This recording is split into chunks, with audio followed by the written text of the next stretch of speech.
ప్రభువునందు ప్రియమైన సహోదరి సహోదరులారా, ఈ పత్రికను వివరంగా ధ్యానిస్తున్న వారు మన మధ్య కొందరు ఉన్నారు. అక్కడక్కడ అందిస్తున్న వారు కూడా ఉన్నారు. సాధారణంగా మన గృహాలలో మనము కాఫీ టీలు అలవాటు ఉన్నవారు అదే కాఫీ అదే టీ కానీ కప్పులు మారుస్తూ ఉంటే అదొక రకమైన తృప్తి కలుగుతూ ఉంటుంది. అదే కాఫీ మన ఇంట్లో చేసేదే, మన ఇంట్లో చేసేది టీ అనే కానీ టీ మారదు, కానీ కప్పు మారుతుంది. అప్పుడు ఏమవుతుందంటే ఇదేదో కొత్తగా ఉంది కప్పు అని అనిపిస్తూ ఉంటుంది. అంతే. దేవుని వాక్యాన్ని ఒకే రకంగా కాకుండా రకరకాలుగా రకరకాల కోణాలను ధ్యానించడంలో మనకు క్షేమం కలుగుతుంది.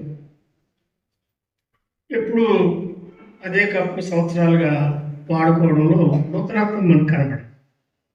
అయితే దేవుని వాక్యంలోనే నూతనత్వం ఉన్నది. అందుకే మనము రకరకాలుగా అధ్యాయ ధ్యానాలు చేయవచ్చు, వచన ధ్యానాలు చేయవచ్చు. కొన్నిసార్లు last chapters of all books or episodes, పుస్తకాలు, పత్రికలు చివరి అధ్యాయాలు, అలాగే సమాంతరంగా ఉండేటువంటి ఆలోచనలు ఉంటాయి. ఈ ఉదయకాలం తెస్సలోనికులు ఏర్పడిన సంఘానికి దైవజనుడు పౌలు, ఆయనతో పాటు శీల లేక సిల్వాను, తిమోతి ముగ్గురు కలిసి రాసిన పత్రిక.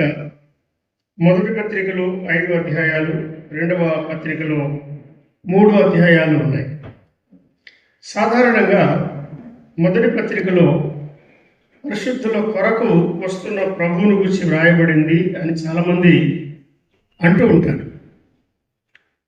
ఈ ఉదయకాలం మనం చదువుకున్న వచనాల ప్రకారం ఎలా ఉందో దాన్ని మనం కొద్దిగా గమనిస్తాం. ఇవి చాలా కాలంగా మనం ఎరిగిన విషయాలే, క్రొత్త విషయాలు కాదు. అంశము పాతదే, కానీ దానిని గురించిన సరి అయిన అవగాహన, క్రమమైన ఆలోచన మనం చేయాలనే ఉద్దేశంతో నేను క్రొత్తగా సంఘాల్లో సహవాసంలో చేరేవారు ఉంటారు. ప్రభు రాకడానికి వచ్చినటువంటి గలిబిలి లేకుండా స్వచ్ఛమైన ఉపదేశాన్ని అందించాలని, సరైన అవగాహన మనం కలిగి ఉండాలనే ఉద్దేశంతో నేను వీటిని మీతో కలిసి పంచుకోవాలని ఆశిస్తున్నాను. రెండవ పత్రికలో పరిశుద్ధులందరితో వచ్చే ప్రభువును గురించి వ్రాయబడింది అని సాధారణంగా చెప్తూ ఉంటాను. అయితే ఈ మొదటి పత్రికలో ఇప్పుడు మనం చదువుకున్న ఈ మీకు మీరే కొంచెం ముందుకు జరిగి కూర్చుంటే ఇంకా కొందరు రండి అని మనం ఆహ్వానించినట్టు కదా. మంచిది.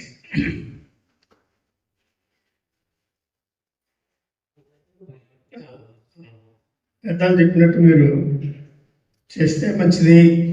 మీరు చేస్తారో మాకు తెలుసు. శిలోహులో మాట వింటారు కదా.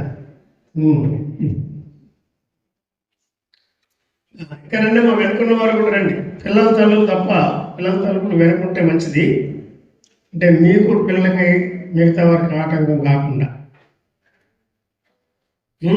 మధ్యలో గ్యాప్ సెట్స్ పెట్టకండి, క్లిక్ కూర్చోండి. ఇప్పుడు మనము ప్రభువు రాకడ అనేది ఈ 5 అధ్యాయాల్లో భక్తుడు ఎలా ప్రస్తావించాడో చివరి వచనాలు మాత్రం మనం చదువుకున్నాం కదా. మొదటి అధ్యాయంలో 9-10 వచనాలు, రెండవ అధ్యాయంలో 19-20 వచనాలు, మూడవ అధ్యాయంలో 12-13 వచనాలు, నాలుగవ అధ్యాయంలో 16-17-18 వచనాలు, 5వ అధ్యాయంలో 23 ఒకటే చాలు, కానీ 23 నుండి 28 వరకు ఉన్న వచనాలు మనము చదువుకున్నాం. ఇక్కడ మొదటి అధ్యాయంలో శ్రమల కాలానికి ముందుగా ఆయన వస్తాడు అనే సత్యం మొదటి అధ్యాయం 9-10 వచనాల్లో చెప్తున్నాడు. ఇప్పుడు చదవండి, మీరు చదివే సహోదరులు. మొదటి అధ్యాయం 9-10 వచనాలు కలిసి ఉన్నాయి, వాటిని చదవండి. ప్రభు రాకడను గురించి, ఆ రాకడ వెలుగులో మనం ఎలా సిద్ధపడాలి, ఎలా జాగ్రత్త కలిగి ఉండాలి, ఎటువంటి సదవగాహన కలిగి గలిబిలి లేకుండా మనం ఎదురు చూస్తూ ఉండాలి. అది ఈ ఉదయకాలం మన యొక్క ఆలోచన. చదవండి. నీ యొక్క మాకెట్టి ప్రవేశం కలిగిన అక్కడి జనులు మమ్మల్ని పూర్తి తెలియజేస్తున్నారు. మరియు మీరు విగ్రహములను విడిచిపెట్టి అనగా ఫిలిప్పీలో పనిచేసి అపోస్తలుల కార్యం 16లో చెప్పినట్టు 17వ అధ్యాయంలో తెస్సలోనికులో వారికి కలిగిన ప్రవేశం, ప్రార్థనాపూర్వకంగా దేవుని దాసులు ఎక్కడికి వెళ్ళినా ప్రభు వారికి ఫలాన్ని ఇస్తున్నారు. ఐరోపాలో అడుగు పెట్టారు, ఫిలిప్పీలో సంఘం ఏర్పడింది. మళ్ళా తెస్సలోనికి వెళ్ళారు, అక్కడ సంఘం ఏర్పడింది. బెరయ వెళ్ళారు, అక్కడ సంఘం ఏర్పడింది.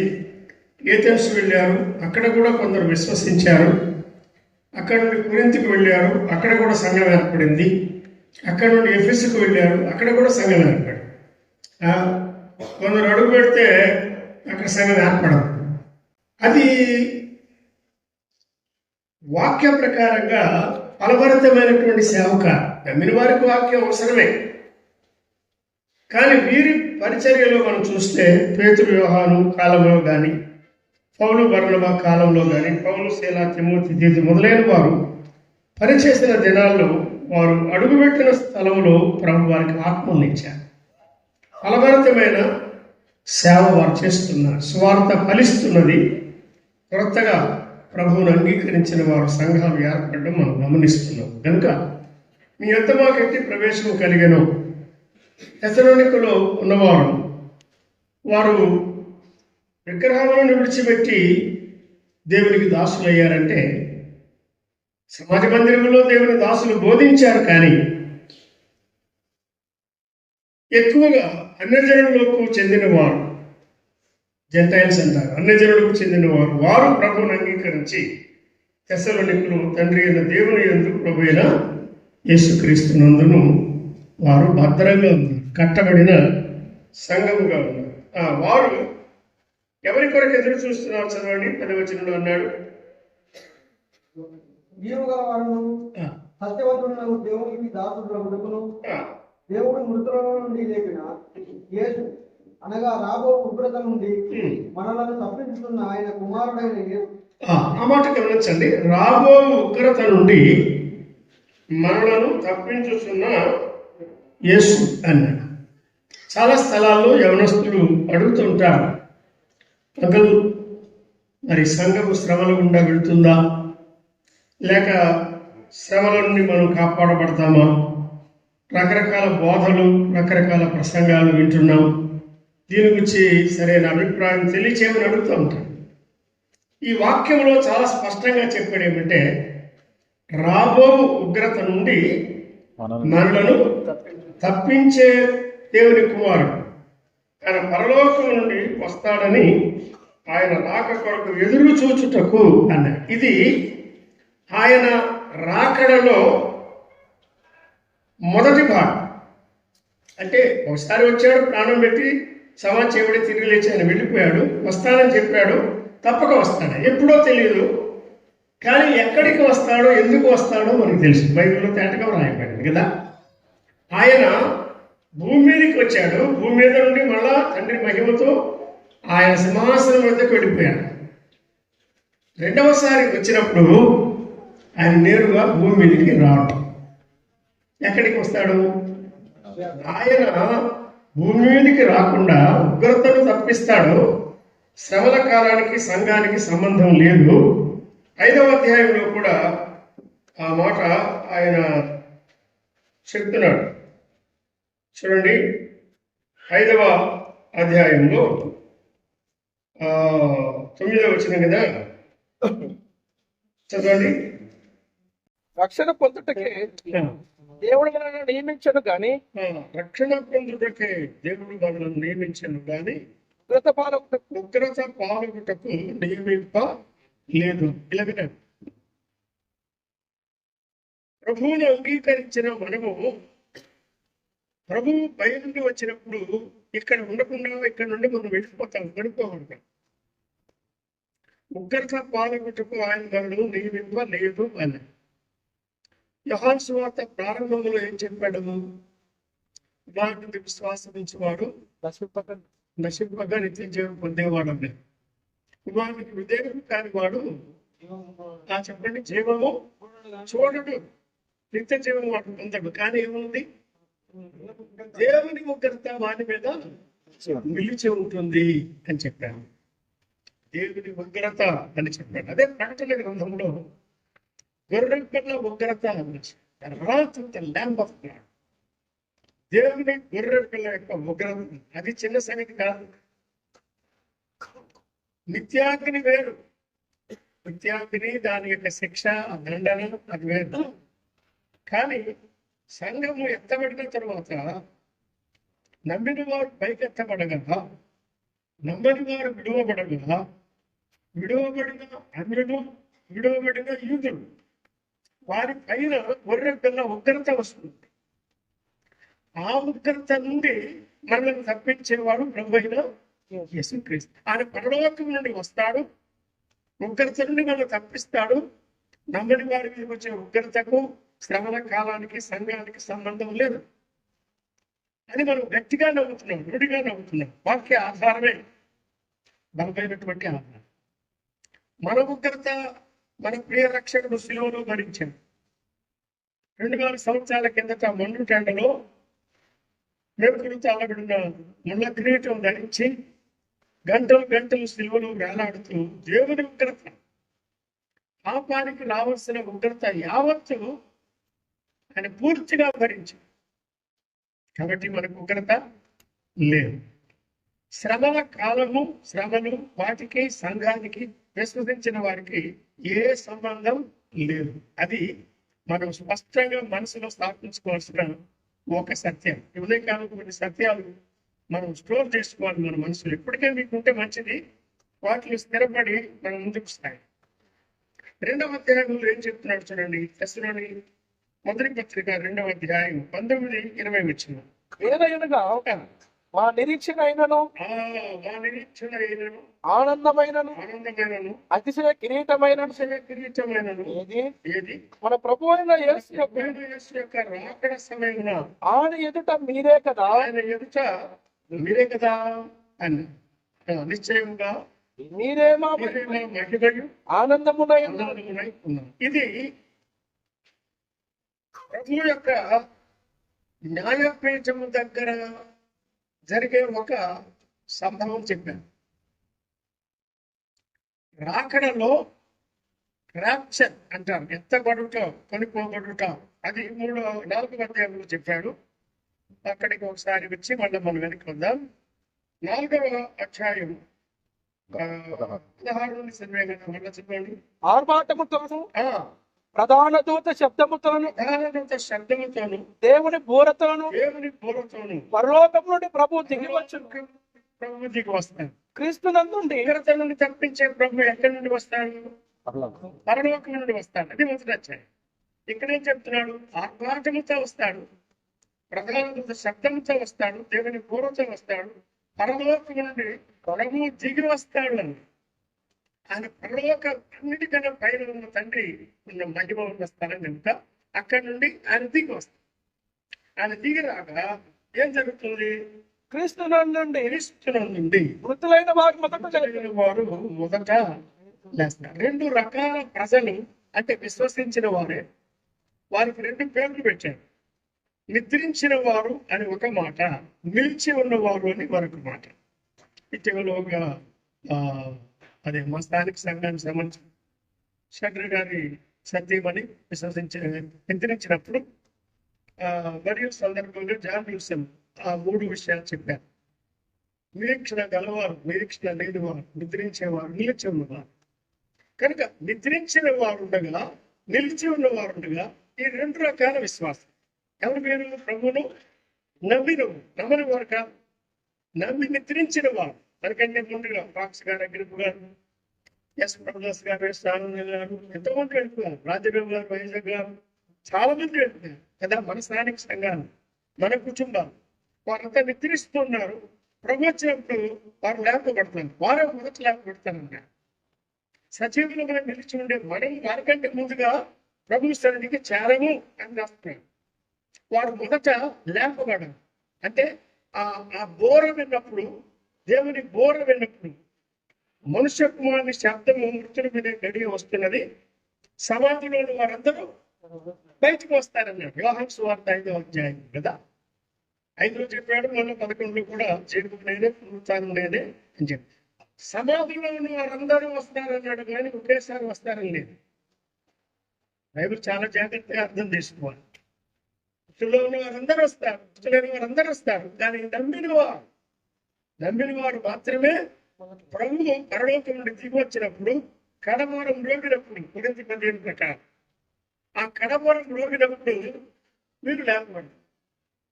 ఎందుకు లేపబడతారు, ఎలా లేపబడతారు, ఆ వివరాలు కొరింథీ 15లో చెప్పారు. ఎవరైనా మన సంఘాల్లో సహవాసంలో ప్రభు దగ్గరికి వెళ్ళినప్పుడు సమాధి సందర్భంలో తప్పకుండా ఏదో ఒకటిగా చదవడం కానీ జ్ఞాపకం చేసుకోవడం కానీ కొరింథీ పత్రిక 15వ అధ్యాయంలో మనం జ్ఞాపకం చేసుకుంటా ఉంటాం. పాతి పెట్టబడినప్పుడు ఎలా పాతి పెట్టబడుతున్నారు, శరీర సంబంధమైనదిగా అంతే. కానీ లేకపోయినప్పుడు ఆత్మ సంబంధమైన దేహంగా, బలహీనమైన దేహం బలమైనదిగా, నాశనం అయిపోయేది అంటే క్షయమైన శరీరం అక్షయమైనదిగా, కరిగిపోయేది మర్త్యమైన శరీరం అమర్త్యమైనదిగా, ఘనహీనమైనది ఘనమైనదిగా, ఈ 5 రకాల మార్పులతో ద సేమ్ బాడీ, ఆ బాడీ ఉండదు. కానీ ప్రభు ఏం చెప్పాడు, పౌలు ద్వారా దాన్ని వివరించాను. నీవు వట్టి విత్తనం విత్తుతున్నావు, శరీరం విత్తనం మీద దేనికేనంతే. మనం మామూలుగా పాదులు కానీ వృక్షాలు కానీ చూస్తే మనకు అర్థమైపోతుంది, ఒంటి గింజనే మనం విత్తే, కానీ దానికి శరీరం ప్రవేశిస్తుంది. దేవుని శరీరం దానికే ఇస్తున్నాను. దేవుని మహిమను బట్టి ఒక దాని నుండి మరొకటి వేరుగా ఉన్నది అని కూడా చెప్పాను కదా. కనుక దాని వరుసలోనే వారు బ్రతికింపబడుతున్నారు. ప్రతివాడు తన వరుసలో బ్రతికింపబడును అని చెప్పారు. వారు పునరుత్థానం చెందారు. మహిమ గల దేహం ప్రభు వారికి ఇస్తాడు, అక్షయమైన దేహం ప్రభు వారికి ఇస్తాడు. ఆ తరువాత అదే సమయంలో విశ్వసించి ఒకవేళ ప్రభువు దిగి వచ్చే సమయానికి మనం ఇంకా సజీవులుగా ఉంటే, అటువంటి కృప ప్రభు మనకు అనుగ్రహిస్తే ఏం జరుగుతుంది, మనం చనిపోవలసిన పని లేదు, పాతి పెట్టబడే పని లేదు. వారు లేకపోయినట్టు కాదు మనం, కానీ మనము మార్పు చెందుదాము అన్నాడు. ఎలా మార్పు చెందుతాము? ఫిలిప్పీ పత్రిక 3వ అధ్యాయంలో చెప్పినట్టుగా ఈ దేన శరీరాన్ని ప్రభు ఏం చేస్తాడు, తన మహిమ గల శరీరానికి సమరూపము గలదానిగా పరలోకములో సదాకాలము నిత్యత్వం అంతటిలో తండ్రితో కుమారుడితో కలిసి ఉండగలిగిన దేహాన్ని ప్రభు మనకు అనుగ్రహిస్తాడు. గ్లోరియస్ బాడీ, అది మహిమ గల దేహం అని చెప్పారు. ఈ లేపబడిన వారు ఉన్నారే, నిద్రించిన వారు లేపబడతారు. వారు నమ్మిన వారే, మనము నమ్మిన వారిని సజీవులమై నిలిచి ఉండి మనము వారు ఏకమై సజీవమై నిలిచి ఉండు మనము వారితో కూడా లేపబడిన వారితో కూడా ఏకముగా ఎదుర్కొంటకు ఆకాశ మండలమున. అమ్మాయ అర్థమైందా? ప్రభువు దిగి వస్తాడు, మనం కింది నుండి పైకి వెళ్ళి ప్రభువును ఎదుర్కొంటకు ఆకాశ మండలమునకు మేఘముల మీద కొనుక్కోబడతామని అక్కడ ఒక అంకె వేశాడు. దాన్ని గురించి మనం కొద్దిసేపు ఆలోచన చేద్దాం. ఊరికే 2-3 నిమిషాలు. నిద్రించిన వారు లేపబడాలి, నమ్మిన వారే వారు సజీవులుగా ఉండే మనము మార్చబడాలి. వారు మనము ఏకమై ఏం కావాలా? ఆకాశ మండలానికి రండి. కాబట్టి ప్రభువు వచ్చేది ఖాయమే, కానీ ఆయన భూమి మీదకి రాడు. ముందెక్కడికి వస్తాడు? ఆకాశ మండలానికి వస్తాడు. ఈ ఆకాశ మండలానికి ఆయన వస్తాడు. ఎలా వస్తాడు అంటే, ఒకసారి అపోస్తుల కార్యముల గ్రంథం 1వ అధ్యాయానికి రండి. ఆయన ఆరోహణమైనప్పుడు ఇంకా వారు ఆకాశం వైపు చూస్తున్నారు. చదివా 10వ వచనం నుండి 1వ అధ్యాయం 10-11 వచ్చిన. ఆయన వెళుతుండగా వారు ఆకాశం వైపు తేలి చూస్తుంది. ఎవరు వైపు చూడాలి? ఆయన వైపు చూడాలి. బాగా చెప్పాము. ఆయన వైపు చూడాలి. ఆయన వైపు చూడవలసిన వారు ఏ వైపు చూస్తున్నారు? ఆకాశం వైపు చూస్తున్నారు. ఎంతసేపు చూస్తే వస్తాడు ఆయన? ఈ శిష్యులు ఆయన చెప్పిన మాటలు విన్నారు. నేను మళ్ళీ వస్తానన్నాడుగా, ఆయన వస్తాడు అంటే పైకి వెళ్ళి కిందికి వచ్చి, పైకి వెళ్ళి కిందికి వచ్చి అక్కడ ఏమైనా జిమిక్లు ఏమి చేస్తాడా? అదేం కాదు, వారికి తెలియదు. ఇంకా చూస్తూనే ఉన్నారు. కనుక వారికి అనుభవం నేర్పడానికి ప్రభు ఏం చెప్పాడంటే, మీరెందుకు ఆకాశం వైపు ఊరకే చూస్తారయ్యా? మీరు ఎంత చూసినా ఆయన ఇప్పుడు రాడు, ఆయన తిరిగి వస్తాడు. కాలములు సమయములు మన స్వాధీనములు లేవు, తండ్రి వాటిని తన స్వాధీనం ఉంచుకున్నాడు అని చెప్పాడు. ఇప్పుడు మన దగ్గర నుంచి వెళ్ళిపోయాడే ఒలివ కొండ మీద నుండి. ఏమయ్యాడు ఆయన? కొన్ని సంవత్సరాల కింద వైఎస్ఆర్ గారు మిస్సింగ్ అన్నారు. యేసు ప్రభు సమాధి నుండి లేపబడ్డాడు, 40 రోజులు ఉన్నాడు. మిస్సింగా? చెప్పాలి మీరు, ఊరకుంటే కాదు. నీ మనసుల్లో పెట్టాలని నేను భారత్తో వచ్చిన. అర్థమైందా? మిస్సింగ్ కాదు. సమాధి నుండి లేచిన వాడు 40 దినాలు సజీవునిగా తను తాను కనపరుచుకున్నవాడు ఎక్కడ చేర్చబడ్డాడు? ఆ వచ్చిన ప్రకారం పరలోకములో చేర్చుకొనబడ్డాడు. అక్కడ చాలా ఘనమైన స్వాగతం ఆయనకు లభించింది. అవన్నీ ఇక్కడ రాయలేదు. ఎవరు చేయలేని కార్యం ఈ రక్షకుడు తాను ఒక్కడే నెరవేర్చి జరిగించి, తండ్రి చిత్తమంతా నెరవేర్చి శిలువ మరణ పునరుత్థానాల ద్వారా ఇప్పుడు పరలోకానికి వెళ్ళిపోతున్నప్పుడు ఎంత ఘనమైన స్వాగతం ఆయనకు లభించిందో. ఎంతో హెచ్చుగా తండ్రి ఆయనను తన కుడి పార్శ్వమందు కూర్చుండబెట్టుకొని ఉన్నాడు అన్నాడు. ఆయన కూర్చోమంటే కూర్చున్నాడు. ఆయన పోయి కూర్చోవడం కాదు, తండ్రి కూర్చుండబెట్టుకొని ఉన్నాడు. ఆయన పరలోకమందు చేర్చుకొనబడ్డాడు. చదవండి. పరలోకమందు చేర్చుకొనబడి ఏ రీతిగా పరలోకానికి వెళ్ళుట మీరు చూచితిరో ఆ రీతిగానే ఆయన తిరిగి వచ్చునని వారితో చెప్పానన్నాడు. ఏ రీతిగా వెళ్ళాడు మీరు చెప్పాలి ఒక మాట.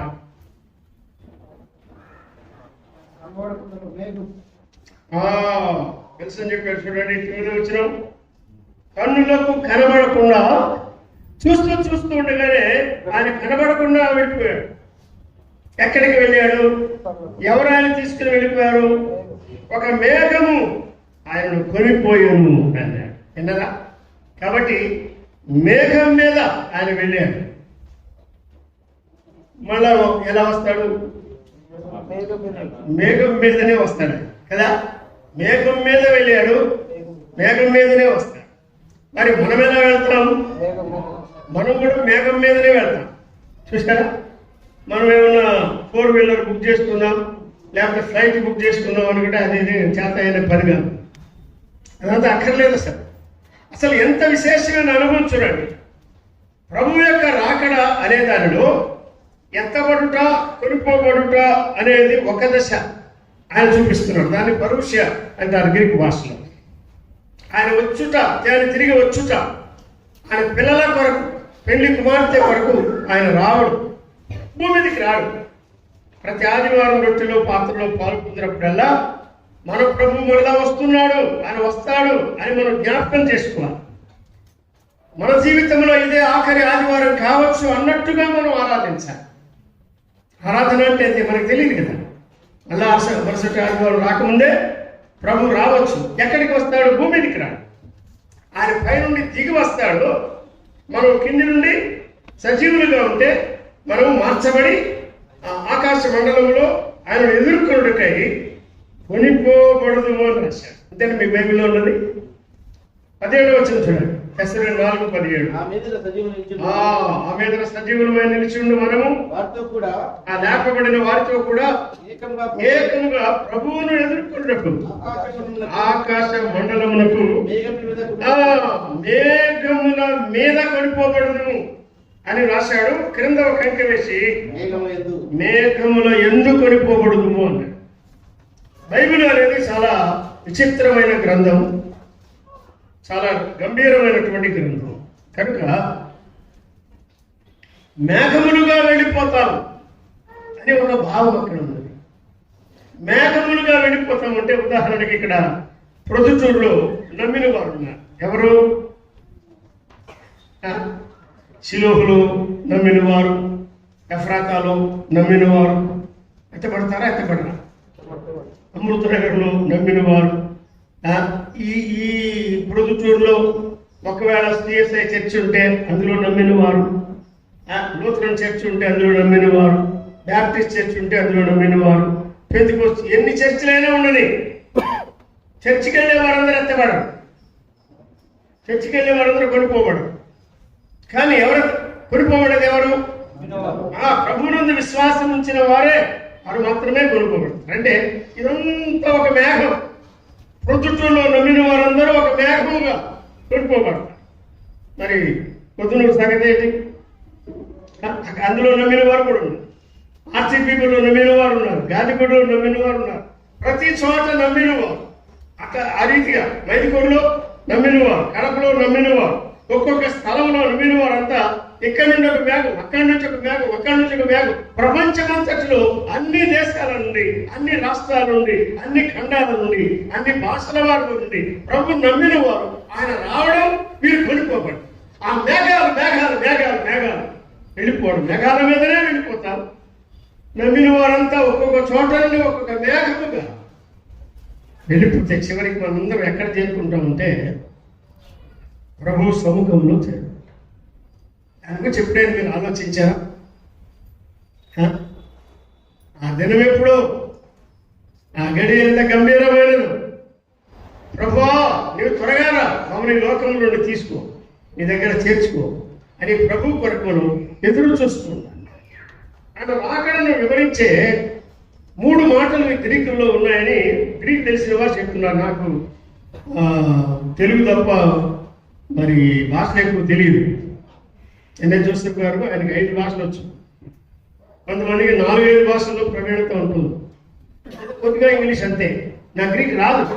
కానీ గ్రీక్ తెలిసిన వారు ఏం చెప్తున్నారంటే పరుష్య అనే ఒక మాట, అంటే ఆయన రాక, ఆయన వచ్చినప్పుడు ఎత్తబడటను వివరించేటువంటి పదం. తర్వాత అపోకలిప్స్ అని మరొక మాట ఉంది, అంటే తెర తీయడం. ఒక తెర ఇక్కడ అడ్డుగా ఉన్నట్లయితే దాని వెనక ఏం చెప్తుందో మనకు తెలియదు కదా. సండే స్కూల్ యాక్టివిటీ జరిగేటప్పుడు స్క్రీన్ పెట్టి ఆ తర్వాత పక్కగా లాగితే వాళ్ళందరూ మనకు కనబడడం జరుగుతూ ఉంటాయి. తెర తీసినప్పుడు మనకు తెలియనివి ప్రభు మన కొరకు దాచి ఉంచినవి ఆయన బయలుపరుస్తాడు, మన ఎదుట ప్రదర్శిస్తాడు ఆయన. అదొక మాట. 3వ మాట ఏమిటంటే ఎపిఫానియా అంటారు. రాజమండ్రిలో ఒక ఆలయానికి ఎపిఫానియా ఆలయం అని పేరు పెట్టారు. ఎపిఫానియా అంటే ప్రభు పరిశుద్ధులతో కలిసి భూలోకానికి దిగి వచ్చే రాకడ, ప్రత్యక్షత అంటారు. అది ఆయన మహిమా ప్రత్యక్షత అని తీతు పత్రికలో చెప్పాడు. మన సమయాన్ని బట్టి అన్ని మనం వివరంగా చూడనక్కర్లేదు, వరకు అర్థం చేసుకున్నాం, జ్ఞాపకం చేసుకున్నాం. ఇప్పుడు మనం చదువుకున్న ఈ 3 అధ్యాయాల్లో ఉన్న మాటల్లోనే 3 వేర్వేరు విషయాలు చెప్పాడు. మీరు బాగా ఆలోచిస్తారు. మొదటి అధ్యాయంలో శ్రమ కాలములో ఉండకుండానట్లుగా ఎత్తబడే సంఘం చెప్పాడు. అర్థమైందా? శ్రమల కాలంలో ఉండకుండా, గొర్రెపిల్ల ఉగ్రత చూడకుండా కొనిపోబడే సంఘం చాప్టర్ 1.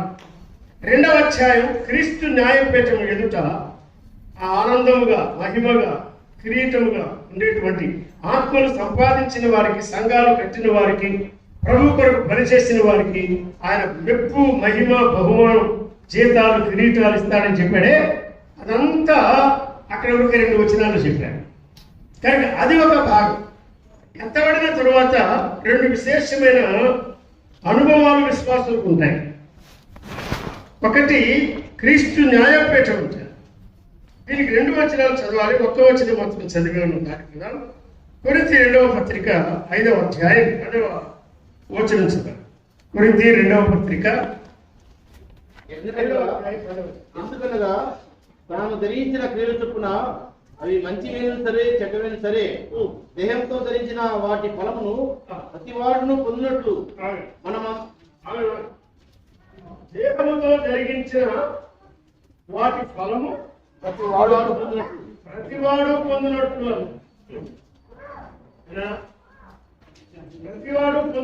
అంటే నమ్మిన వారిలో కొంచెం తగ్గించండి. ఎవ్వరూ మినహాయించబడరు. బ్రదర్, సిస్టర్, నేను ప్రేమతో ఈ సత్యాన్ని వివరిస్తున్నాను. ఇది నాకు కాదులే అనుకోవద్దు. నేను మినహాయించబడను, మీరెవరు మినహాయించబడరు. నమ్మిన మనం అందరం ఆయన న్యాయపీఠం ఎదుట ప్రత్యక్షము కావాలి అన్నాడు. ప్రభు వస్తాడు అంటే అది ఎంత సంతోషకరమైన అనుభవమో, అది ఎంత ఆనందకరమైనదో. తర్వాత ఆయన వచ్చిన తర్వాత ఆయన ఉన్నట్టుగానే మనం ఆయన చూస్తాం, ఆయన పోలి ఉంటాం, ఆయనతోనే ఉంటాం సదాకాలం. అవి 3 వేరు అనుభవం. ప్రభువుతో ఉంటాం, ప్రభువును పోలి ఉంటాం, ప్రభువును చూస్తాం. ఇంతవరకు మనం ప్రభువును చూడలేదు కదా. అదేంటండి మా గోడకు వేలాడుతున్నాడు అంటారు. గోడకు వేలాడేవాడు ప్రభువు కాదు. ఒకవేళ శరీరీతిగా అలా ఎరిగినా ఇక మీద మనం ఆయన అలాగూ ఎరుగు. తండ్రి మన కొరకు అనుగ్రహించిన ప్రభువును మనం ఎవరో చూడాలి. పేతురు రాశాడు, చూడకయే విశ్వసిస్తున్నాం, చూడకయే ప్రేమిస్తున్నాం. ఆ రోజు ఆయన దగ్గరికి వెళ్ళినప్పుడు మెప్పు, మహిమ, ఘనత మనం పొందబోతున్నాం. నశించిపోయే బంగారానికి, సువర్ణానికే పరీక్ష ఉంటే మన విశ్వాసానికి మరి ఎక్కువ పరీక్ష ఉన్నది కదా. ఈ పరీక్షల ద్వారా మనం స్థిరపరచబడి అగ్ని వంటి శ్రమలు సంభవించిన మహానందంగా ఎంచుకొని ప్రభు కొరకు మనం జీవించినప్పుడు ఏమవుతాం? ఆయన ప్రత్యక్షతలో మనం పాలివాడు. ప్రభువును చూస్తాం, ప్రభువును పోలి ఉంటాం, ప్రభుతో ఉంటాం. కానీ ముందున్నది మొసళ్ళ పండుగ అంటారే. నమ్మిన తర్వాత, ఎత్తబడిన తర్వాత అసలు సంగతి అప్పుడు ఉన్నది. నా సంగతి, మీ సంగతి, మొత్తం ఎవ్వరి సంగతి విడిచిపెట్టడే. అక్కడ ఏం చెప్పాడు? ప్రతివాడు అన్నాడు. కాబట్టి ఎంత భయముతో, వణుకుతో, ఎంత జాగ్రత్తతో మనం ఉండాలో తెస్సలోనిక పత్రికలో రాయబడిన ఈ సత్యం మనకు నేర్పిస్తుంది. మనల్ని అలర్ట్ చేస్తున్నది. జాగ్రత్త, జాగ్రత్త, జాగ్రత్త, జాగ్రత్త, నువ్వు అజాగ్రత్తగా ఉండవద్దు అని ప్రభు నిన్ను హెచ్చరిస్తున్నాడు. ఎందుకు? నమ్మిన నాట నుండి ఆ వచనంలో ఏం చెప్పాడు? దేహంతో జరిగించిన వాటి ఫలం ప్రతివాడు అక్కడ ప్రత్యక్షం కావాలి. నమ్మిన నాట నుండి దేహంతో మనం ఏమి జరిగించిన వాటి ఫలము పొందినట్లు అన్న. ఇక్కడ 2 విషయాలు నేను జ్ఞాపకం చేయబోతున్నాను. ఒకటి, నమ్మిన మనము దేహంతో జరిగించే వాటి ఫలము దాదాపు ఇక్కడే పొందుతాం. రెండవది, ప్రభువు ఎదుటనిచ్చినప్పుడు పొందుతాం. క్రీస్తు న్యాయపీఠ భీమ అంటారు దాన్ని. క్రీస్తు న్యాయపీఠ. ఆ న్యాయపీఠం అంటే అన్యాయం లేదని రాత్రి మేము మాట వివరించుకున్నాం. ఆ న్యాయపీఠం ఎదుట ఏ అన్యాయం జరగదు. నేను చేసిన వాటికి లెక్క నేను చెప్పాలి, మీరు చేసిన వాటికి లెక్క మీరు చెప్పాలి. ప్రతివాడు అంటే నమ్మిన తర్వాత అన్ని మనం మంచివే చేయం కదా. ఎందుకు? నమ్ముకున్న మనము పరిపూర్ణులం కాదు. ఇప్పుడు ఒక కొత్త బోధ వస్తున్నది, రాజ్యసభలో కూడా ప్రవేశించింది ఈ దిగ్బోధ. ఏమంటే నమ్మినప్పుడే మనం పరిపూర్ణం అవుతాం, ఇక పాపం ప్రశ్న రానే రాదు. ఎంత పాపం చేస్తే అంత కృప ప్రభు మనకు అనుగ్రహిస్తాడు. ఈ సమృద్ధి అయిన కృపను ఎరుగక ధర్మశాస్త్ర సంబంధమైన వాటితో అనేకులు ఇబ్బంది పడుతున్నారని ఆ బోధకులు బోధిస్తున్నారు. వారి గురించి మనం సమయం నష్టపరచలేం, అక్కర్లేదు. కానీ జాగ్రత్త కలిగి కృప విస్తరింపవల్లని పాపమందు నిలిచి ఉన్నామా అట్లా అనరాదని బైబిల్ చెప్తున్నాడు. కానీ వారేమన్నారు? అసలు ఈ దేహానికి ఆత్మకు సంబంధం లేదు, ఆత్మ కడుగబడింది, ఆత్మకు రక్షణ కలిగింది, శరీరానికి దానికి సంబంధం లేదు కనుక పాపం చేసే కొద్దీ కృపను ఎక్కువగా మనం పొందుతున్నాం. విస్తారమైన కృపను అనుభవించాలంటే విస్తారంగా పాపం చేయాలి, దీనికి దానికి సంబంధం లేదు, పరిపూర్ణంగా పరిశుద్ధులమయ్యామని వారు బోధిస్తున్నారు. అది తప్పు అని తెస్సలోనిక పత్రిక ఆధారంగా ఈ ఉదయకాలం మనం నేర్చుకుంటున్నాం. లేక మనం ఎరిగి ఉంటే మరొకసారి దానిలో స్థిరపరచబడుతుంది. ప్రభు వచ్చినప్పుడు మాత్రమే మన శరీరములను కూడా ఆయన పరిశుద్ధమైనదిగా ఆయన ఎదుట కనుపరుస్తాడని 5వ అధ్యాయానికి రండి. 3వ అధ్యాయంలోనే మాట చెప్పాడు, పరిశుద్ధులు అందరితో వస్తాడని. అది వేరే సందర్భం. తెస్సలోనికీ మొదటి పత్రిక 5వ అధ్యాయం 23 చదవండి, మళ్ళా వెనక్కి వస్తాం. సమాధానకర్త దేవుడే మిమ్మల్ని సంపూర్ణంగా పరిశుద్ధపరచుగాక. ఆగండి. అంటే అర్థం ఏమిటి? ఎఫెసులో ఉన్న వారు నమ్ముకున్నారు, పరిశుద్ధులయ్యారు. కొరింథీయులు నమ్ముకున్నారు, పరిశుద్ధులయ్యారు. కానీ సంపూర్ణముగా పరిశుద్ధపరచబడలేదు. ఇప్పుడు లోకంలో ఉన్నంత కాలం పౌలేమన్నాడు, నా శరీరం ముందు మంచిది ఏది నివసింపదన్నాడు. మరి బోధకులు ఎవరు? ఈ పుస్తకాలు రాసేవారు ఎవరు? ఈ తప్పుడు బోధలు చేసేవారు ఎవరు? వారు సంపూర్ణంగా భక్తులయ్యారా?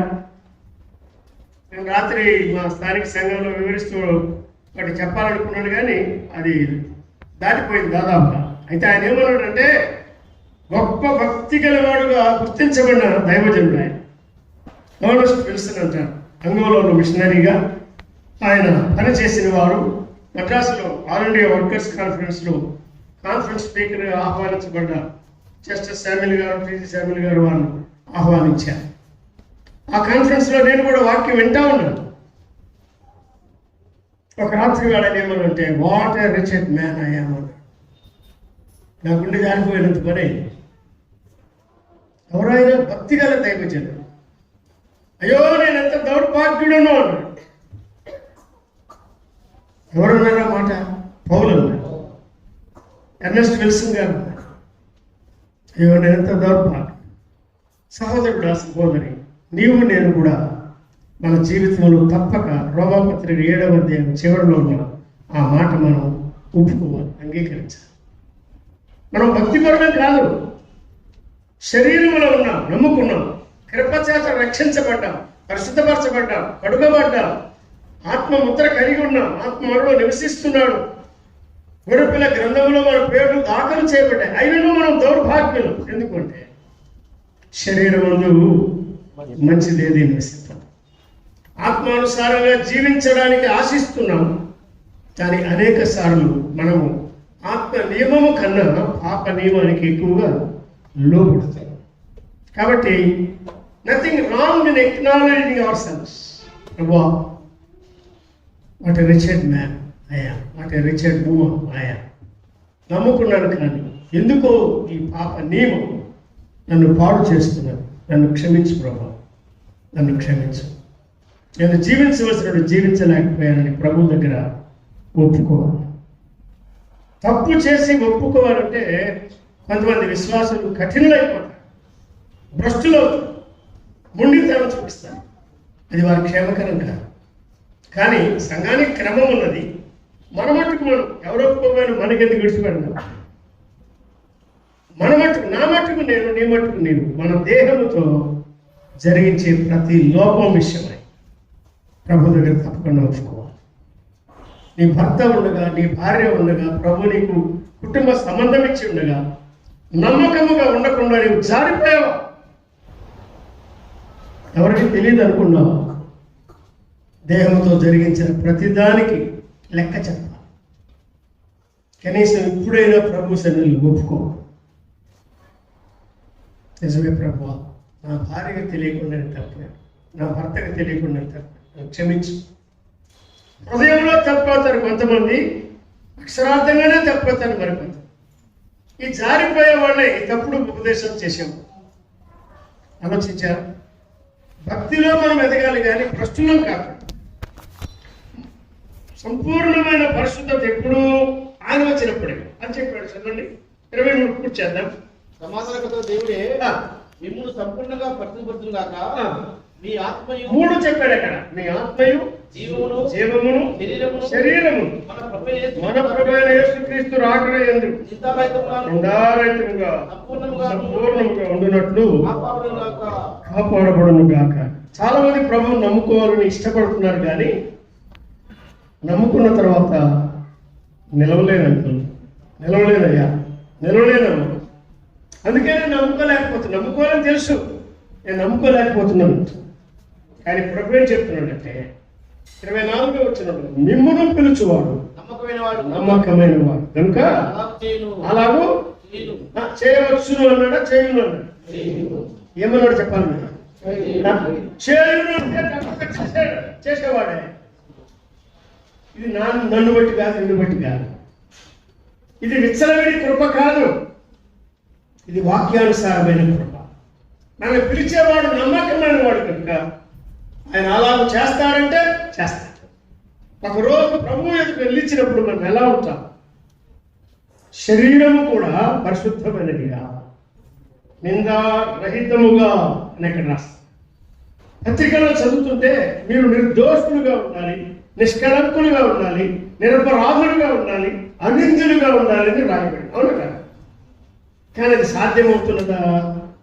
ప్రాక్టికల్గా మన అనుదిన జీవితంలో అది సాధ్యం కావాలి. మరి ఎవరు చేస్తారంటే దినదినము ప్రభు కృపకు మనం అప్పగించుకుని చూడగా ఫైనలీ ప్రభు ఎప్పుడైతే ఈ శరీరము నుంచి నన్ను విడిపిస్తాడో, పాప నియమము కలిగిన శరీరముల నుండి విడిపించబడమే మన శరీరము, జీవము, ఆత్మ సంపూర్ణముగా పరిశుద్ధపరచబడి పెళ్లి కుమార్తెగా సంఘముగా తండ్రి ఎదుట నిలవడానికి, కుమారునికి తగినటువంటి సహకారిగా ఉండడానికి మనం కొనుక్కోబడుట అని చెప్తారు. ఇప్పుడు 3వ అధ్యాయానికి ఎస్రోని పత్రికలోనే ఉన్నాయి కదా, 3వ అధ్యాయం 12 చదవండి. ఇది ఎవరిని గురించి చెప్తున్నాడు, ఏ సమయంలో గురించి చెప్తున్నాడు మనం తేటగా ఆలోచన చేయాలి. మరియు మన ప్రభువైన యేసు తన పరిశుద్ధులతో వచ్చినప్పుడు చాలు. ఏం చెప్పాడు? పరిశుద్ధులందరితో పరిశుద్ధుల కొరకు వచ్చేవాడా, పరిశుద్ధులతో వచ్చేవాడు?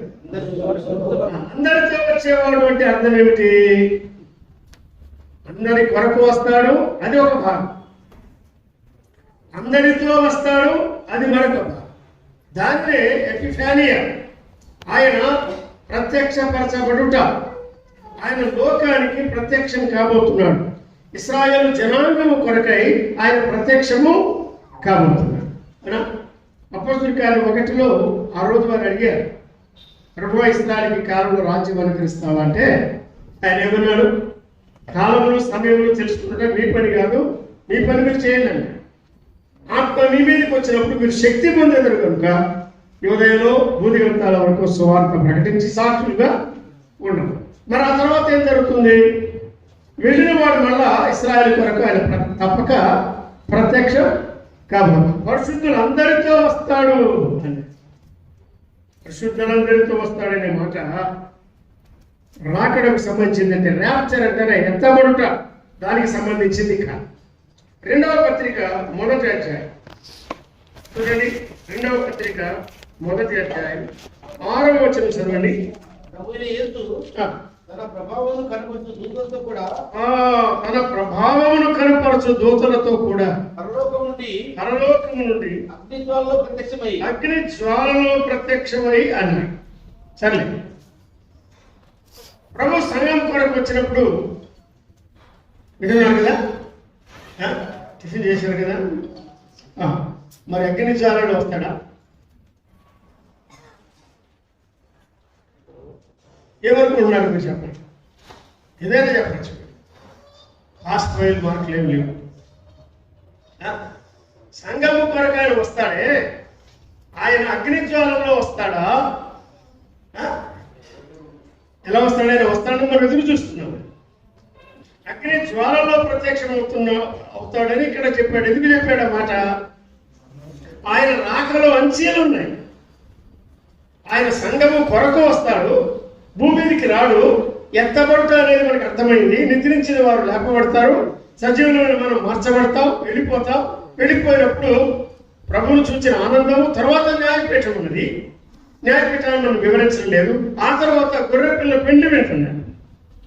ప్రకటన గ్రంథం 19లో దాని గురించి చెప్పాడు. ఆ తర్వాత ఆయన లోకానికి వస్తాడు. ఆయన ఎలా వస్తాడన్నాడు? అగ్ని జ్వాలలో ప్రత్యక్షం అవుతున్నాడు. దేవుని ఎరుగని వారికి, సువార్తకు లోబడని వారికి ప్రతి దండన చేయడానికి ఆయన వస్తాడు అని చెప్తున్నాడు. ఈ 2 పత్రికల ద్వారా చెదరిన భక్తులను వారి విశ్వాసములు పురికొల్పడానికి ఆయన రాశాడు. ఈ సంగతులు జ్ఞాపకం చేసి మీకు రేపుట న్యాయము అని ఎంచుకొచ్చున్నాను. It is reasonable for me, it's my reasonable service పేతురు అంటున్నాడు. ఈ 2 పత్రికల ద్వారా మిమ్మల్ని రేపుట న్యాయమని నేను ఎంచుకొనుచున్నాను అని ఆయన చెప్పాడు. ప్రభు వస్తాడు అన్నాడు కదా. ఎలా వస్తాడు, ఎక్కడికి వస్తాడు, ఎలా వస్తాడు ఆయన? 3వ అధ్యాయం 10వ వచనం చదవండి. అయితే పేతురు 2వ పత్రిక. అయితే ప్రభు దినము, ప్రభు దినం అంటే ఆదివారం కాదు, పొరపాటు పడేది. ప్రభు దినం ఆదివారం అది వేరు. ఇక్కడ ప్రభువు యొక్క మహాదినం అన్నారు దీన్ని. ఇది ప్రభు యొక్క మహాదినం. రక్షించడానికి వచ్చాడు 2000 సంవత్సరాల కిందట. పరిశుద్ధులతో వస్తాడు ఇశ్రాయేలు కొరకు. వినండి, పరిశుద్ధులతో వచ్చినవాడు, ఇశ్రాయేలు కొరకు వచ్చినవాడు ఇశ్రాయేలుకు చేయవలసిన కార్యాలన్నీ చేసిన తర్వాత యుగ సమాప్తిలో జరిగే కార్యక్రమం చెప్పాడు. ఇక్కడ తెస్సలోనికీయుల 2వ పత్రిక 1వ అధ్యాయంలో చెప్పిన దాని వివరం కొంతగా ఇక్కడ ఉంది. అగ్ని జ్వాలలు. నోహు దినాల్లో ఏం పడింది? వర్షం పడింది, జలప్రళయం. ఇక మిగిలింది ఏది? ఆ రీతిగా నేను నాశనం చేయను అని ప్రమాణం చేశాను. కాబట్టి నీటి ద్వారా ప్రపంచమంతటికి నాశనం కరగడం అది ఆఖరి తీర్పు కాదు. ఫైనల్ జడ్జిమెంట్ ఏది? త్రూ ఫైర్, అగ్ని ద్వారా, అగ్ని కొరకు నిలువ చేయబడినది అన్నాడు. ఇప్పుడు చదవండి 10వ వచనం.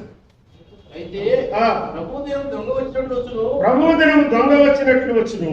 ఆ దినమున ఆకాశములు మహాధ్వనితో గతించిపోవును. మహాధ్వనితో గతించి ఆకాశాలు ఉండవు. ఇంకా పంచభూతములు మిక్కటమైన వినడంతో లయమైపోవును అన్నాడు. దాని మీద నా కృత్యములు కాలిపోవును. అగ్ని జ్వాలలు అన్నాడు కదా. ఆ మాట పట్టుకోండి, ఈ మాట పట్టుకోండి. ఇంకా ఇవన్నీ ఇలా లయమైపోవు. ఆకాశం రౌలుకొని, అది వాస్తవమే. కాబట్టి ఆకాశం రౌలుకొని లయమైపోయినట్టు పంచభూతములు మహావేగంతో కరిగిపోయినట్టు దేవుని దినపు రాకడ కొరకు కనిపెట్టుచు దాని ఆశతో అపేక్షించుచు అంతవరకు మీరు పరిశుద్ధమైన ప్రవర్తనతో ఎంతో జాగ్రత్త కలిగి భక్తితో ఉండాలని ఆయన హెచ్చరిస్తున్నాడు. మనం కొత్త ఆకాశం కొరకు, అంటే కాలిపోయే ఆకాశం, కాలిపోయే భూమి కొరకు మనం ఎదురు చూడటం లేదు. We wait for new heaven and new earth. కొత్త భూమి, కొత్త ఆకాశం, దాని కొరకు ఎదురు చూస్తాం. వాటి యందు నీతి నివసించును అని పేర్కొన్నాం. అది దేని గురించి అంటే ప్రభువు పరిశుద్ధుల కొరకు వచ్చే ప్రభువు రాకడ గురించి కాదు. పరిశుద్ధుల కొరకు వస్తాడు, పరిశుద్ధులతో సమయాన్ని గడుపుతాడు. తర్వాత నమ్మనివి వారి కొరకు ఆయన చేసే కార్యాలు ఉన్నాయి. అవి 2 రకాలుగా చెప్పాడు. అక్కడ న్యాయపీఠము, గొర్రెపిల్ల పెళ్లి విందు నమ్మిన వారికి జరుగుతుండగా, విడువబడిన అన్యులు, విడువబడిన యూదులు, నమ్మని అన్యులు, నమ్మని యూదులు, వారికి 2 జరుగుతాయి. అది శ్రమకాలం ప్రారంభం, వేదనల ప్రారంభం అన్నాడు. తర్వాత మహాశ్రమాలు 2 రకాలుగా ఉంది. ప్రారంభం చిన్నగా ఉంటుంది, తర్వాత severity, the beginning of sorrows and then great tribulation అన్నాడు. మహాశ్రమ. నమ్మిన వారికి ఇప్పుడు మనకు కలిగేటువంటి చిన్న చిన్న చిక్కులు, కష్టాలు, శ్రమలు, నష్టాలు, వ్యాధులు, ప్రమాదాలు, అవి మహాశ్రమ కాదు. శ్రమ మహాశ్రమ అంటే సంఘము ఎత్తబడిన తర్వాత, అవన్నీ జరిగిన తర్వాత ప్రభు ఏం చేస్తాడు? కొత్త భూమిని, కొత్త ఆకాశాన్ని కలిగి, వీటన్నిటిని ఉద్దేశించి ఈ 2 పత్రికలు రాశారు. 2వ పత్రిక 2వ అధ్యాయం 2 నుండి చదవండి. త్వరపడి ఈ రాకడ విషయాల గురించి, శ్రమకాలం గురించి, ధర్మ విరోధుల గురించి తొందరపడి మాట్లాడకూడదు. మనం జాగ్రత్తగా ఆలోచించాలి. మీరు త్వరపడి చంచలమసును రాకుండా వలనియు బెదరకుండా వలనియు మన ప్రభు యేసు క్రీస్తు రాకడ బట్టి మనము ఆయన యొద్ద కూడుకొనుటను బట్టి అన్నాడు. అయ్యా వినండి కదా, ఇప్పుడు మనము ఆయన యొద్ద కూడుకోలేదు. ఇంకా ఇప్పుడు మనం ఎక్కడ కూడుకున్నాము? మందిరంలో కూడుకున్నాం, శిలోహలో కూడుకున్నాం, పొద్దుటూరులో కూడుకున్నాం, ధర్మాల్లో కూడుకున్నాం, గాలిగూడలో కూడుకున్నాం, అక్కడక్కడ కూడుకుంటున్నాం. కానీ ఒకరోజు ప్రభు వచ్చినప్పుడు మనం ఎక్కడ కూడుకుంటాం? ఆయన దగ్గర. Our gathering not here on earth. ఈ భూమి మీద కాదు, మనము ఆయన యొక్క కూడుకుంటాం. ఆయన వచ్చినప్పుడు ఆ పెద్ద మీటింగ్ అంటారు దాన్ని. ఇప్పుడు జరిగేవన్నీ చిన్న చిన్న మీటింగ్. నమ్మిన వారు అందరం ఒకేసారి ఆయన దగ్గర సార్వత్రిక సంఘం ప్రభువుతో కలిసి తండ్రి ఎదుట ఉండడం. దానిని బట్టి మేము మిమ్మల్ని వేడుకొనుచున్నాము అని రాస్తున్నాం. ఏమి మీరు గ్రహించాలి? ఎందుకు తొందరపడకూడదు అన్నాడు. 3వ వచనం. మొదట ప్రస్తుతం సంభవించి అది ఇప్పుడు జరుగుతున్నది. విన్నారా? భక్తి ఒక ప్రక్కన ఉండగా భ్రష్టత్వం మరో ప్రక్కన ఉంది. కానీ కర్మలో ఇంకా బయలుపరచబడలేదు. పాపపురుషుడు ఇంకా బయలుపరచబడలేదు. క్రీస్తు విరోధి అంటారే, ఆ క్రీస్తు విరోధి ఇంకా రాలేదు. ఎప్పుడు వస్తాడు? బయలుపరచబడాలి. బయలుపడితేనే కానీ ఆ దినము రాదు. ఏది దేవుడు అనబడును, ఏది దేవుడు అనబడును, ఏది పూజింపబడును అంటే ప్రభు ఒక్కడే కదా దేవుడు. పూజారుడు ఆయనే కదా. పూజింపబడును. దాన్ని అందరినీ ఎదిరించు ఎంతటి పైగా తను తానే హెచ్చించుకునే క్రీస్తు విరోధి వస్తాడు. యాంటీ క్రైస్ట్ అంటారే. యాంటీ క్రైస్ట్ అనే దాన్ని కొంతమంది అంత్యక్రీస్తు అంటున్నారు. చాలా పొరపాటు. యాంటీ అంటే విరోధి అని. ఏం తెలుసా నేను చెప్పేది రైటేనా? యాంటీ అంటే అంత్య కాదు, లాస్ట్ అంటే అంత్య కదా. ఫైనల్ అంటే అంత్య. యాంటీ అంటే అసలు క్రీస్తుకే విరోధి ఇతడు. కనుక ఏమంటారు? క్రీస్తు విరోధి. ఆ క్రీస్తు విరోధి ఇంకా బయలుపరచబడలేదండి. తను తాను హెచ్చించుకునేవాడు క్రీస్తు విరోధి. వాడు బయలుపరచబడ్డా. ఎప్పుడు బయలుపరచబడతాడు? భూలోకంలో ఉన్న సంఘము ఎత్తబడిన తర్వాత భూలోకంలో సంఘాన్ని నడిపిస్తున్న పరిశుద్ధాత్మ లోకంలో నుండి తీసివేయబడిన తర్వాత అడ్డగించున్నది అని ఒక మాట చెప్పాడు. అడ్డగించేది సంఘం, అడ్డగించువాడు అని మరొక మాట చెప్పాడు. ఆయన పరిశుద్ధాత్మ. ఇవి గొప్ప సత్యాలు అని నేను క్లుప్తంగా చెప్తున్నాను. కాబట్టి అడ్డగించే సంఘము ఉన్నంత కాలం వాడు రాడు. అడ్డగించే పరిశుద్ధాత్మ ఉన్నంత కాలం రాడు. పరిశుద్ధాత్మ సంఘాన్ని తయారు చేసి ఆఖరి రాయి చేర్చబడగానే, ఆ మందిరంలో చేర్చబడవలసిన ఆఖరి పలక చేర్చబడగానే సంఘమును ప్రభు యొక్క మహిమలోనికి తీసుకుని వెళ్ళిపోతాడు. అప్పుడు క్రీస్తు విరోధి బయలుపరచబడతాడు. వాడు ఏం చేస్తాడు? మోసగాడుగా వచ్చి ఆలయంలో కూర్చుంటాడు. నేనే క్రీస్తును నన్ను పూజించండి. ఇశ్రాయేలు కూడా మోసపోతాడు. కానీ తర్వాత వారు గుర్తిస్తారు. వారి యొక్క 666 ముద్ర వేయించుకుంటారు. నొసడ కానీ చేతి మీద కానీ ఎక్కడ కానీ వేయించుకోకుండా సరసాలైన ఖడ్గమైన ప్రాణం పెట్టవలసి వచ్చిన ప్రభు కొరకే నిలిచి గొర్రె పిల్ల రాజ్యం కొరకు వారు ఎదురు చూస్తూ ఉంటారు. వారి కొరకు ప్రభు ప్రత్యక్షం కాబోతున్నాడు అని చెప్పారు. మత్తయి సువార్తలో 24వ అధ్యాయం కానీ, మార్కు సువార్త 13వ అధ్యాయం కానీ, మత్తయి 24 కానీ, మార్కు 13 కానీ, లూకా 21 కానీ, ఈ 3 సువార్తల్లో ఇశ్రాయేలు జనాంగాన్ని గురించి, యెరూషలేము పట్టణాన్ని గురించి, యుగ సమాప్తిని గురించి శిష్యులు అడిగారు. ప్రభు జవాబు చెప్పాడు. దానికి సంఘానికి సంబంధం లేదు. కనుక అక్కడ ఆయన చెప్పిన మాటల్లో 1-2 మాటలు జ్ఞాపకం చేసి నేను ముగిస్తాను. ప్రభు రాకడ గురించి గలిబిలి చెందకుండా ప్రభు అనుకోని గడిలో వస్తాం. మనం ఎదురు చూస్తుండాలి, సిద్ధంగా ఉండాలి, జాగ్రత్తగా ఉండాలి. మన వస్త్రాన్ని జాగ్రత్తగా కాపాడుకోవాలి. ఆయన రాకడను అపేక్షించాలి. పరిశుద్ధమైన ప్రవర్తనతో ప్రభు కొరకు మనం ఎదురు చూడాలి. 24వ అధ్యాయంలో ఆయన ఏం చెప్పాడు చూడండి. వేదన ప్రారంభం 8వ వచనంలో చెప్పాడు. ధర్మ విరోధి ప్రత్యక్షపరచబడ్డం 15వ వచనంలో చెప్పాడు. నాశనకరమైన పేయ వస్తుంది. మహాశ్రమ 20వ వచనంలో కదా చెప్పాడు. తర్వాత 29 చూడండి. ఆ దినముల శ్రమ ముగిసినట్టునే ఇప్పుడు ఇశ్రాయేలు కొరకు వచ్చే ప్రభు మరోసారి జ్ఞాపకం చేస్తా. ఆకాశ మండలానికి వచ్చే ప్రభు ఎవరి కొరకు వస్తాడు? ఇశ్రాయేలు కొరకు కాదు. ఎవరి కొరకు? సంఘము కొరకు వస్తాడు. అంటే మన కొరకు వస్తాడు. ఇశ్రాయేలు కొరకు ఆయన రాడు. ఇశ్రాయేలు కొరకు వచ్చాడు, చేయవలసిన కార్యం చేశాడు, లోకమంతని కొరకు రక్షణ సిద్ధపరచని వెళ్ళిపోయాడు. మళ్ళా ఇశ్రాయేలు కొరకు వచ్చే కాలాన్ని గురించి ముగ్గురు రాస్తున్నారు. మత్తయి మార్కు రాస్తున్నారు. ఏమని? ఆ మహాశ్రమ ముగిసిన వెంటనే చీకటి సూర్యుని కమ్మును, చంద్రుడు కాంతిని ఇయ్యడు, ఆకాశం నక్షత్రములు రాళ్ళును. ఇవన్నీ మామూలుగా జరిగేటువంటి సూచనలు, ప్రకృతిలో ఉండేటువంటి సూచనలు చెప్పాడు. అప్పుడు మనుష్య కుమారుని సూచన ఆకాశం ముందు కనబడు. 2000 సంవత్సరాల కింద మొదటిసారి వచ్చినప్పుడు రక్షకుడుగా మనిషి కుమారుడే, మళ్ళా వచ్చినప్పుడు కూడా మనుష్య కుమారుడే. ఒక ఆయన ఏమన్నాడంటే, once he became son of man, he continues to be the son of man. ఆయన మనుష్య కుమారుడు కాలేదు, కన్య మరియను కోరుకున్నాడు.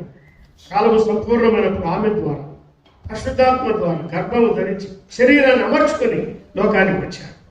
మనుష్య కుమారుడుగానే ఆయన ఉన్నాడు. అందుకే సువార్తికులు లేక భక్తులు పత్రికలు రాసిన మనుష్య కుమారుడు నాకడ కనబడుతుంది అని చెప్పారు. మనుష్య కుమారుడు కనబడతాడు, ఆయన సూచన కనబడును, ప్రభావంతోను మహామహిమతోను ఆకాశమాకారుడై ఆయన వచ్చుట చూచి భూమి మీద సకల గోత్రముల వారు అంటే సంఘం కాదు, సకల గోత్రముల వారు అంటే సంఘం కాదు, కానీ నమ్మని వారు ఆయన గొప్ప బూరతో తన దూతలను పంపబడిన దూతలు ఎవరిని పోగు చేస్తారు?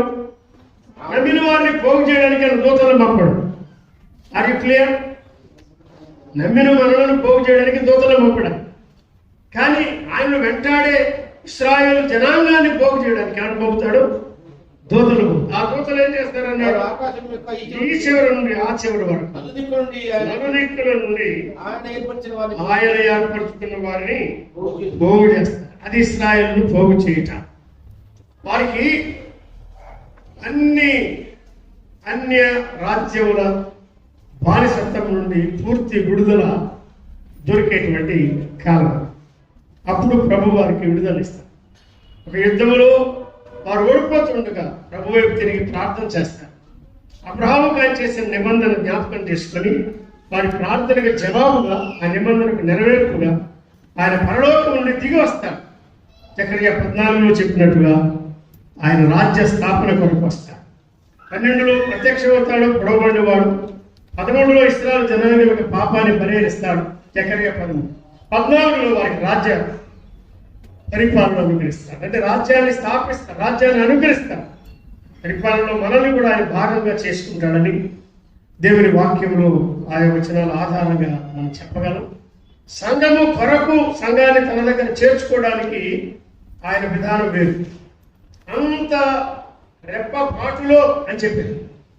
9:15 కదా, రెప్పపాటు అంటే రెప్ప పడిన రెప్ప మళ్ళా లేవకముందే నిద్రించిన వారు లేకపోవడం జరుగుతుంది, సజీవులు మార్చబడడం జరుగుతుంది. మనము ఎత్తబడి ప్రభువును ఎదుర్కోవడానికి వెళ్ళిపోతాం, మేఘాలుగా ఆయన మహిమలో ఉండడానికి వెళ్ళిపోతాం. ఆ తర్వాత న్యాయపీఠము, గొర్రెపిల్ల, పెళ్లి విందు అవన్నీ ఉంటాయి.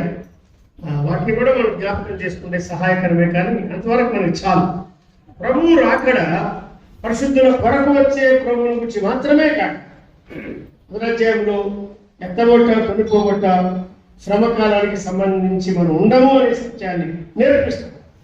2వ అధ్యాయం ఆయన న్యాయపీఠం ఎదుట మనం పరీక్షిస్తాడు. మన దేవునితో జరిగించిన వాటన్నిటికీ మనం లెక్క చెప్పాలి. ఆయన అంగీకరిస్తాడు చివరికి. ఎందుకంటే మనల్ని బట్టి కాదు, మన జీవితం కాదు, మన యోగ్యులం కాదు, కానీ క్రీస్తును చూసి, ఆయన బలియాగము చూసి, ఆయన రక్తాన్ని బట్టి ఆయన అంగీకరిస్తాడు. Finally we will all be approved. తప్పుడు సిద్ధాంతాలను నమ్మకండి, తప్పుడు రాతలు చదవకండి. అటువంటి ఏమంటారు టెక్నాలజీ ఏదైనా కూడా దాన్ని మీరు అనుసరించవద్దు. దానివల్ల విశ్వాసం సన్నగిలుతుంది. తప్పుడు బోధలు కూడా చేయదు. జాగ్రత్త కలిగి మనకి బయలుపరచబడినవే వాక్యాన్ని సరిగా విభజించి సంఘాల క్షేమం కొరకై ఎంతో నీతితో, భక్తితో, జాగ్రత్తతో ప్రభు రాక కొరకు ఎదురు చూస్తున్నట్లుగా మన స్థానిక సంఘాలను మనం కాపాడుకోవాలి.